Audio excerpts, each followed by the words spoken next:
ராஷ்மிகா மந்தனா தென்னிந்தியாவின் சிறந்த நடிகைகள்ல ஒருத்தர். ஆனா அனிமல் படத்துல நடிச்சதுக்கு அப்புறமா அவங்களோட சம்பளம் இன்னும் அதிகரிச்சிருக்கு. கடந்த சில வருஷங்கள்ல அதிக டிமாண்ட் உள்ள நடிகைகளில் ஒருத்தரா மாறியிருக்காங்க. ரிப்போர்ட்ஸ் படி புஷ்பா 2 படத்துக்கு சுமார் 10 கோடி ரூபாய் சம்பளம் வாங்கியிருக்காங்க. சாவா படத்துக்கு 4 கோடி ரூபாய் சார்ஜ் பண்ணியிருக்காங்க.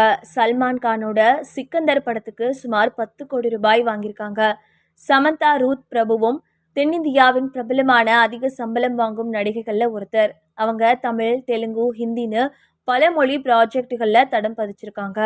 ரிப்போர்ட்ஸ் படி சிட்டாடல் ஹனி பனி என்ற ஸ்பை த்ரில்லர் சீரீஸுக்காக சுமார் 10 கோடி ரூபாய் சம்பளம் வாங்கியிருக்காங்க. இது மட்டும் இல்லாம புஷ்பா படத்தோட ஊ அண்டாவா பாட்டுக்கு சுமார் 5 கோடி ரூபாய் வாங்கியிருக்காங்க. சமந்தாவோட மொத்த சொத்து மதிப்பு சுமார் 100 முதல் 110 கோடி ரூபாய்னு மதிப்பிடப்பட்டிருக்கு. அவங்க சீக்கிரமே தன்னோட அடுத்த தெலுங்கு படமான மா இன்டி பங்காரம்ல நடிக்க இருக்காங்க.